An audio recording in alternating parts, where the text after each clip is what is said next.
ফলাফল ঘোষিত হয়েছে এবং 4-4 তৃণমূল কংগ্রেস প্রার্থীরা 4টি আসনেই জয়ী হয়েছেন। এই জয় মমতা বন্দ্যোপাধ্যায়ের জয়। এই জয় মমতা বন্দ্যোপাধ্যায়ের সরকারের উন্নয়ন এবং মমতা বন্দ্যোপাধ্যায়ের নেতৃত্ব, অভিষেক বন্দ্যোপাধ্যায়ের সেনাপতিত্ব, সর্বভারতীয় তৃণমূল কংগ্রেস পরিবারের জয়। বাংলার মানুষ তারা আরও একবার দেখিয়ে দিলেন যে মমতা বন্দ্যোপাধ্যায়ের প্রার্থীদের প্রতি তাদের পূর্ণ আস্থা রয়েছে। এই জয় আরও প্রমাণ করে দিল যে গোটা দেশ ভারতীয় জনতা পার্টিকে চাইছে না। এই জয় প্রমাণ করে দিল যে আগামী দিন সারা ভারতবর্ষে বিজেপি বিরোধী শক্তি আরও এগিয়ে চলবে এবং বাংলায় তৃণমূল কংগ্রেস আরও দুর্ভেদ্য ঘাঁটিতে পরিণত হবে বাংলা। এবং দিল্লির যে বিকল্প রাজনীতি, তাতে বাংলার হাত শক্তিশালী চায় বাংলার মানুষ। দিল্লিতে যেমন ইন্ডিয়া জোট শক্তিশালী হবে, মাননীয় মুখ্যমন্ত্রী মমতা বন্দ্যোপাধ্যায় বলে দিয়েছেন খেলা শুরু হয়ে গেছে, এনডিএ সরকার বেশি দিন টিকবে না।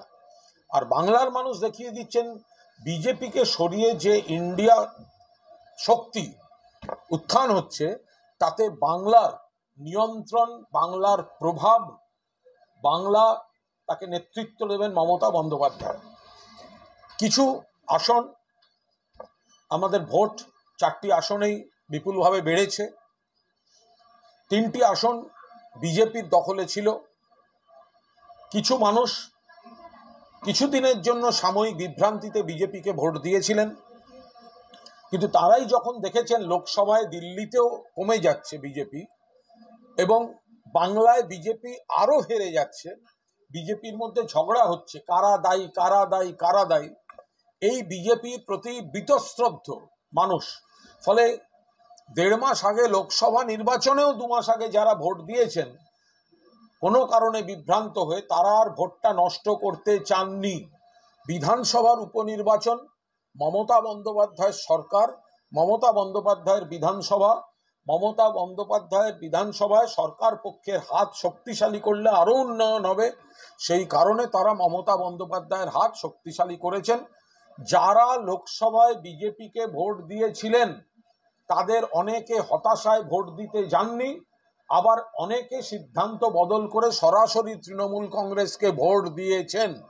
বিজেপির প্রতি মানুষের ক্রমশ মোহভঙ্গ হচ্ছে।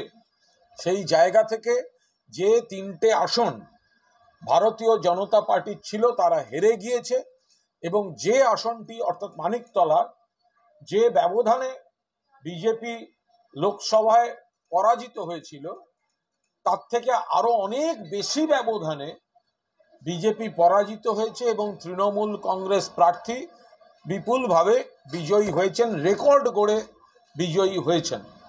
আমরা বাংলার মানুষকে ধন্যবাদ জানাচ্ছি। 4টি কেন্দ্রের মানুষ, রানাঘাট, রায়গঞ্জ, বাগদা এবং মানিকতলা, 4 কেন্দ্রের ভোটারদের আমরা কৃতজ্ঞতা জানাচ্ছি, ধন্যবাদ জানাচ্ছি।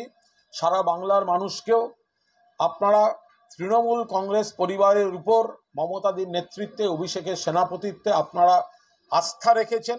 এতে তৃণমূল কংগ্রেসের দায়িত্ব আরো বেড়ে যাচ্ছে এবং মমতা বন্দ্যোপাধ্যায়ের নির্দেশে, অভিষেক বন্দ্যোপাধ্যায়ের তত্ত্বাবধানে সরকার, প্রশাসন এবং দলে যে শুদ্ধিকরণ প্রক্রিয়া চলছে, যেভাবে ভুল ভ্রান্তি থাকলে তাকে সংশোধনের মাধ্যমে দলকে, সরকারকে, প্রশাসনকে আরো স্বচ্ছ, আরো পরিষেবামূলক, আরো গ্রহণযোগ্য করে তোলার প্রক্রিয়া মমতা বন্দ্যোপাধ্যায়ের নেতৃত্বে চলছে।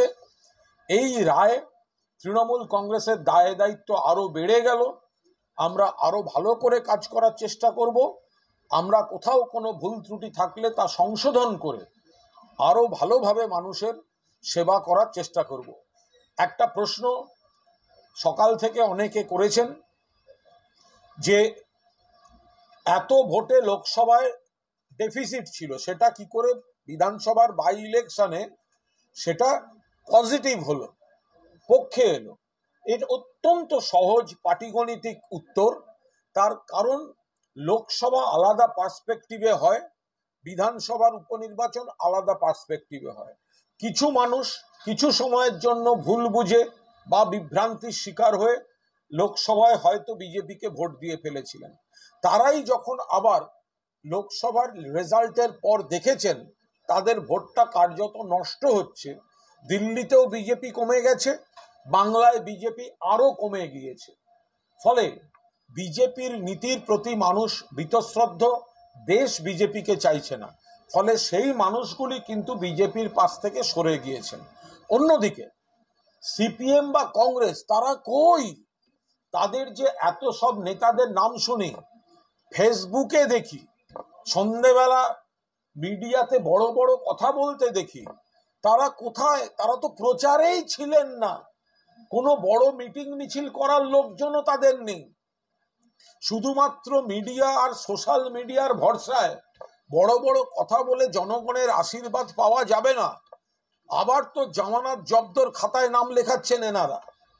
ফলে আমরা এটা বাংলার মানুষের রায়, তৃণমূল কংগ্রেসের প্রতি আস্থা, বিজেপি, সিপিএম, কংগ্রেস বিরোধীদের কুৎসা, ব্যক্তি আক্রমণ, তাদের প্রতি অনাস্থা এবং তৃণমূলের উপর পূর্ণ আস্থা রেখে মমতা বন্দ্যোপাধ্যায়ের হাত শক্তিশালী করা, এটাই আজকের রায়। যে সমন্বয় কমিটি তৈরি হয়েছিল দলের তরফে জানানো হয়েছে মানিকতলায় সেই সমন্বয় কমিটি কাজ করবে এবং তার আহ্বায়ক হিসেবে আপনিও কাজ চালিয়ে যাবেন, বিধায়ককে সাহায্য করবেন। তা এইরকম একটা ব্যতিক্রমী পদক্ষেপ মানিকতলার ক্ষেত্রে কেন নিল তৃণমূল কংগ্রেস? দলের সিদ্ধান্ত, দল যা দায়িত্ব দেবেন নিশ্চিতভাবে আমরা সেটা পালন করব। আমি নিশ্চয়ই এর বিস্তারিত খোঁজ খবর নেব এবং আমাদের যা যা করণীয় কোর কমিটির, মাননীয় মুখ্যমন্ত্রী মমতা বন্দ্যোপাধ্যায় মানিকতলা ইলেকশনে একটি কোর কমিটি করে দিয়েছিলেন। অতীন ঘোষ, পরেশ পাল, স্বপন সমাদ্দার, আমি, নির্বাচনী এজেন্ট অনিন্দ্য রাউত। তো আমরা চেষ্টা করেছি সকলকে নিয়ে সিনিয়র জুনিয়র সকলকে নিয়ে, এবং প্রতিটি কর্মী সমর্থক সৈনিক এককাট্টা হয়ে সুপ্তি পাণ্ডেকে বিপুল ভোটে জিতিয়ে এনেছেন। এখন দল যা নির্দেশ দেবেন পালন করব সেই মতো, এই নিয়ে আলাদা কোনো মন্তব্য নেই। না না, আমি এই নিয়ে কোনো মন্তব্যই করব না। না না, এরকম কোনো বিষয় হয় মনে হয় না। যেহেতু একটা নির্বাচনী প্রসেসে কাজ হয়েছে, তার পরিপ্রেক্ষিতেই নিশ্চয়ই পার্টি নেতৃত্ব অত্যন্ত সন্তুষ্ট, যেভাবে সকলকে নিয়ে কোর কমিটি যেটা আস্থা রেখেছিলেন মমতা বন্দ্যোপাধ্যায় কাজ করেছেন। হয়তো নতুন বিধায়ক যদিও তিনি যথেষ্ট সাধন পাণ্ডের সঙ্গে, প্রয়াত সাধন পাণ্ডের বিভিন্ন কাজেই তিনি যুক্ত, বৌদিকে আমরা খুবই ভালোবাসি, শ্রদ্ধা করি, কিন্তু দল যে দায়িত্ব দিচ্ছেন, দলের যা নির্দেশ আমরা পালন করব, এর বাইরে কোনো কথা বলবো না। আজকে বিজেপি বলছে ফল প্রকাশের পর শ্রমিক গণ চাচ্ছে, এই মুহূর্তে দাঁড়িয়ে শাসক দলের বিরুদ্ধে ভোটে লড়ার মতো সংগঠন তাদের কাছে নেই এবং এটা স্বীকার করতে কোনো লজ্জাও তাদের মধ্যে নেই। এই সংগঠন তৈরি করতে তারা যে পারেনি সেটা তাদের ব্যর্থতা বলে স্বীকার করে নিচ্ছে। আমরা খুব পরিষ্কারভাবে বলছি, আমরা নিশ্চিতভাবে সাংগঠনিকভাবে শক্তিশালী, আবার আমাদের জয় মানুষের ভোটে। এখন বিজেপির শ্রমিকবাবু যদি বলে থাকেন, যদি স্বীকার করে থাকেন তাদের সেই সংগঠন নেই, এটা তো আমরা বারবার বলে আসছি। তাদের সংগঠন নেই, কমিটি নেই, ভোটের এজেন্ট নেই, তারা আছেন শুধু মিডিয়ায়, বিবৃতিতে আর সোশ্যাল মিডিয়ায়, ব্যক্তি কুৎসায়, প্রতিটি ক্ষেত্রে তৃণমূল বা সরকারকে ব্যক্তিগত আক্রমণ। আরে বাংলায় যদি কোনো খারাপ ঘটনা ঘটে আমরা নিন্দা করি, কিন্তু সিপিএম জমানায় যা ঘটতো তার থেকে অনেক কম, বিজেপির রাজ্যগুলোতে যা ঘটছে তার থেকে অনেক কম। আমরা চাই একটাও না ঘটুক, কিন্তু সরকার বা দল ব্যবস্থা নেয়, যেটা কোনোদিন সিপিএম নেয়নি, যেটা কোনোদিন বিজেপি নেয় না। বিজেপির বৃজভূষণ এমপি যদি আমাদের সোনার মেয়েরা, কুস্তিগিররা শ্লীলতাহানির কথা বলে, তারপরেও তাকে লোকসভায় নরেন্দ্র মোদী, অমিত শাহ পাশে বসিয়ে রাখেন। সিপিএম এর গণহত্যায় অভিযোগকারীরা বামফ্রন্ট সরকারের মন্ত্রিসভায় ছিলেন। তৃণমূল কংগ্রেস সেটা করে না, দল ব্যবস্থা নেয়, সরকার ব্যবস্থা নেয়। তো সেই জায়গায় দাঁড়িয়ে তৃণমূলের উপরেই যে মানুষ ভরসা রাখতে পারেন সেই ক্ষেত্রটা আমরা প্রস্তুত করে দিয়েছি। একই সঙ্গে উনি বলছেন যে 26-এ ভোট হবে না, তার আগেই বাংলার মানুষ নতুন সরকার। এ তো আজব কথা। ভোট হলে তৃণমূল জিতছে, অবাধ ভোট তৃণমূল জিতছে, মানুষের ভোটে তৃণমূল জিতছে, নির্বাচনে তৃণমূল জিতছে, উপনির্বাচনে তৃণমূল জিতছে, আর বিজেপি বলছে তার পরের নির্বাচনে সরকার থাকবে না, ভেঙে দেবো। সবসময় ব্যাকডোর ব্যাকডোর ব্যাকডোর। সরকার ভেঙে দেবো, এজেন্সি পাঠিয়ে দেবো, ধরে আনবো, টাকা দেব না, ন্যায্য পাওনা দেব না। এই নেতিবাচক ভাবে বাংলাকে যতবার হুমকি দেবে, নেতিবাচক ভাবে বাংলাকে যতবার বঞ্চিত করবে, অপমান করবে, ততবার ভোটে হারবে এই Bharatiya Janata Party. Okay, thank you. Hindi পড়ে বাবা, বাংলা আছে।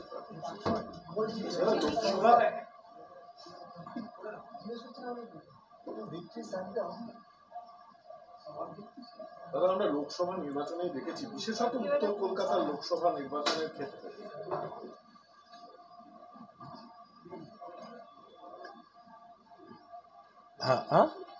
উত্তর কলকাতার লোকসভা নির্বাচনের ক্ষেত্রে মমতা বন্দ্যোপাধ্যায় নিজে খুব সক্রিয় ভূমিকা পালন করেছেন এবং লোকসভা নির্বাচনের পরই এই যে 4 কেন্দ্রের উপনির্বাচন, সেখানে যে বিপুল সাফল্য পেল তৃণমূল কংগ্রেস, এরপরে কি দল এবং প্রশাসন দুই ক্ষেত্রে কি আরো সক্রিয়ভাবে মমতা বন্দ্যোপাধ্যায়কে দেখা যাবে?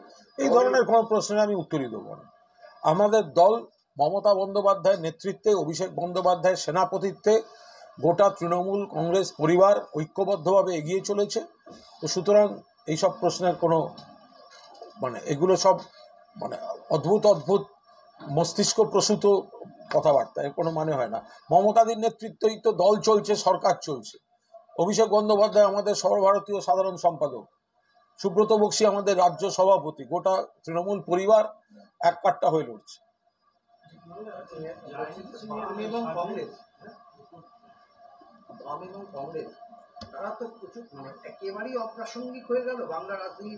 তারা কোথায়?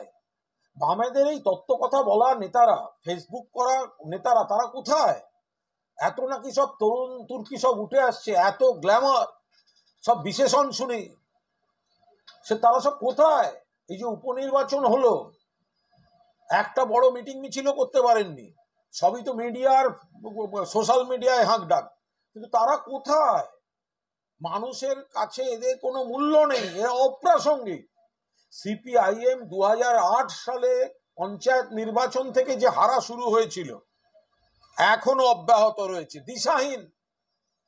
তাদের পাপ, তাদের সমস্ত অপরাধ, আজও তারা শূন্য, এবং ক্রমশ তাদের ভোট কমছে। এই নেতারা কোথায়? এই যে এত মুখ শুনি, উঠে আসছেন অমুক তমুক, সব একেবারে সোশ্যাল মিডিয়া ফেসবুকের বিপ্লবী, এত লাইক, সে কোথায়? তারা কোথায়? লোকসভা নির্বাচনের পর একটা বিশ্লেষণে উঠে এসেছিল এবং মমতা বন্দ্যোপাধ্যায়ও এটা বলেছিলেন যে শহরাঞ্চলে তৃণমূল ভোট পাচ্ছে না, বিশেষ করে ফ্ল্যাট বাড়ি বা এই যে কালচারটা। এবার দেখা গেল যে সেইখানেও কিন্তু তৃণমূল প্রচুর ভোট পেল, 1 মাসের মধ্যেই পরিবর্তনটা। কি কারণে? তার কারণ খুব নির্দিষ্টভাবে আমরা দেখেছি। আমরা যখন যেখানে ভোট করতে গেছি, আমরা 3 টায়ার 4 টায়ার স্ট্র্যাটেজিতে ক্যাম্পেইনটা নিয়ে গেছি। যেরকম একদিকে উপনির্বাচনে সাধারণত একটু ভোট কম পড়ে, আমরা টেম্পোটা তোলার জন্য বড় মিটিং বা বড় মিছিল আমরা করেছি। এর পরবর্তীকালে আমরা যেটা করেছি, ডোর টু ডোর ক্যাম্পেইন, কখনো প্রার্থীকে নিয়ে, কখনো প্রার্থী ছাড়া। এরপরে যেটা করেছি, কোনো আবাসন বা যদি নির্দিষ্টভাবে কোনো এলাকা, সেখানে যদি আমাদের কোনো দুর্বলতা থাকে, কোনো ভুল বোঝাবুঝি থাকে, আমরা ছোট ছোট বিশেষ টিম করে, কখনো দলের পতাকা সহ, কখনো দলের পতাকা না নিয়ে, তাদের সঙ্গে, নাগরিকদের সঙ্গে বৈঠক হয়েছে, মত বিনিময় হয়েছে। তারা যদি কোনো কারণে আমাদের ভুল বুঝে থাকেন, তাহলে যাতে ভুল বোঝাবুঝি কেটে যায়, আমাদের তরফ থেকেও যদি কোনো ভুল থাকে সেটা যাতে সংশোধন করা হয়, সেই আলোচনাগুলো করা হয়েছে। এরপরে সমস্ত রকম একেবারে বুথ ভিত্তিক, পার্ট ভিত্তিক ধরে ধরে যে জায়গাগুলোয় আমাদের ভোটে ঘাটতি হয়েছে সেখানে আমরা আবার আলাদা টিম পাঠিয়ে মানুষের সঙ্গে কথা বলা ইত্যাদি চেষ্টা করেছি।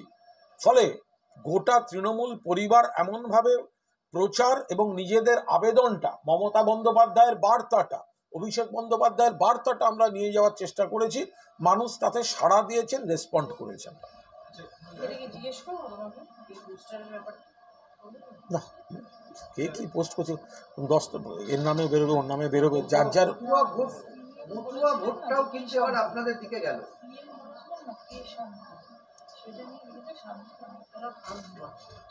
হতেই পারে, কারো ওয়ার্ড বড়, কারো ওয়ার্ড ছোট, এগুলো সব ডিপেন্ড করে। সম্প্রদায়ের ভোট সেটাও কিন্তু দেখা গেল তৃণমূল পেল। মতুয়া সম্প্রদায়ের ভোট, আমরা বারবার বলে এসেছি, মতুয়া সম্প্রদায়ের সঙ্গে তৃণমূল কংগ্রেসের এবং মমতা বন্দ্যোপাধ্যায়ের আত্মিক সম্পর্ক। বড় মাকে মমতা বন্দ্যোপাধ্যায় মায়ের মতো শ্রদ্ধা করতেন, তার অসুস্থতা হলে ছুটে যেতেন, চিকিৎসার ব্যবস্থা করতেন। মতুয়াদের স্বার্থে যা যা উন্নয়নের কাজ মমতা বন্দ্যোপাধ্যায় করেছেন, কোশ্মিন কালে কেউ করেননি। কিছু লোক ব্যক্তি স্বার্থে কিছু ভুল বোঝাচ্ছিল মানুষকে। এবারের উপনির্বাচন দেখিয়ে দিল মতুয়া সম্প্রদায়ের মানুষ তারা মমতা বন্দ্যোপাধ্যায়ের প্রতি আস্থা রেখে, অভিষেক বন্দ্যোপাধ্যায়ের প্রতি স্নেহ বজায় রেখে মমতা বন্দ্যোপাধ্যায়ের প্রার্থীদের, তৃণমূল কংগ্রেস প্রার্থীদের দু হাত তুলে আশীর্বাদ করেছেন। জায়েন্ট সিং এর শাগরেদদের তাণ্ডব অব্যাহত। সিটিতে জায়েন্ট সিং এর শাগরেদদের তারা তাণ্ডব চালিয়েছে, প্রমোটারকে মারধর করেছে, অতীন ঘোষের নাম করে মারধরের অভিযোগ। রাতে প্রমোটার অফিসে ঢুকে এই মারধর চালায়, 3টে বাইক করে এসে তাণ্ডব। একেবারেই বলতে পারবো না, পুরো ভোট নিয়ে আজকে সারাদিন ব্যস্ত আছি, কাউন্টিং নিয়ে ব্যস্ত আছি, বলতে পারবো না। যদি কোথাও কোনো ঘটনা আগে ঘটে থাকে সেগুলো পুলিশ প্রশাসন খোঁজ নেবে, বাকিরা দেখছে। পরেশ অধিকারীর মেয়ে অঙ্কিতা অধিকারীকে কুচবিহার জেলার সম্পাদিকা বানানো হয়েছে তৃণমূলের পক্ষ থেকে। বিজেপি বলছে দুর্নীতিগ্রস্ত। আমি একেবারেই বলতে পারবো না, একেবারে বলতে পারবো না, যেটা জানি না। পরেশ অধিকারী তো বিভিন্ন দলেও ছিলেন, তো সেই সময় বিজেপির মনে ছিল না, কিন্তু এ বিষয়ে আমি কোনো মন্তব্য করব না। মানে এটা বলছে যে পরেশ অধিকারীর মেয়েকে নিয়ে যা বিড়ম্বনা হয়েছিল এবং শেষ পর্যন্ত এটা প্রমাণিত হয়েছে, তারপরে তার মেয়েকে কেন জেলা সভাপতি করল আমি এটা জানি না। যেটা জানি না আমি সেটা কি করে বলবো। আমি পুরোদস্তুর আপাতত মানিকতলার উপনির্বাচন নিয়ে ব্যস্ত ছিলাম। যে বিষয়টা আমি পুরোদস্তুর জানি না সেটা আমি কি করে মন্তব্য করব, জেলার নেতারা বলতে পারবেন।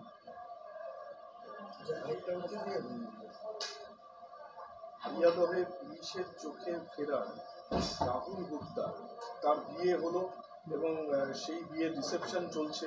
পুলিশ কি এটা তাহলে কিছুই জানছে না? আপনারা ফুটেজগুলো পুলিশকে পাঠিয়ে দিন, তারপর পুলিশের সঙ্গে কথা বলে নেবেন।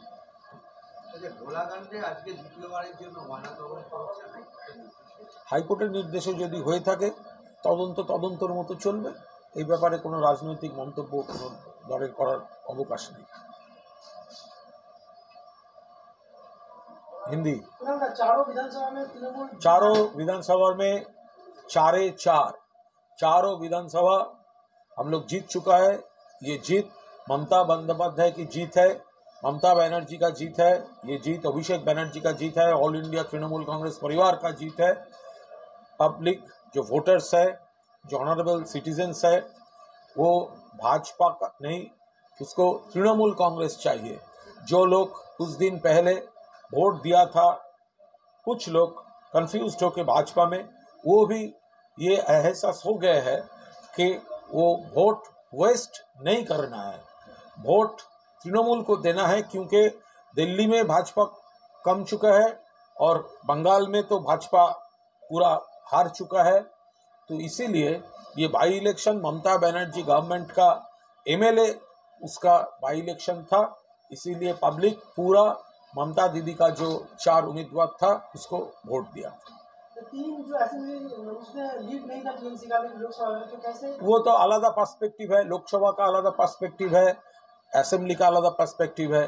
वो लोकसभा में कुछ लोग कुछ देर के लिए कंफ्यूज्ड हो गया था भाजपा से, लेकिन लोकसभा का बाद उन्होंने देखा वो दिल्ली में वो तो भाजपा सिंगल मेजॉरिटी नहीं है, उसको एनडीए गवर्नमेंट नीतीश बाबू को बुलाना पड़ता है, चंद्रबाबू को बुलाना पड़ता है, ये सरकार गिर जाएगा। और बंगाल में भी भाजपा हार चुका है, तो इसीलिए वो लोग वोट वेस्ट नहीं करने का फैसला किया है। और डेवलपमेंट जो हो रहा है, स्कीम्स जो हो रहा है, ममता बनर्जी दे रहे हैं, इसीलिए ममता बनर्जी का हाथ मजबूत करने के लिए तृणमूल को वोट दिया है।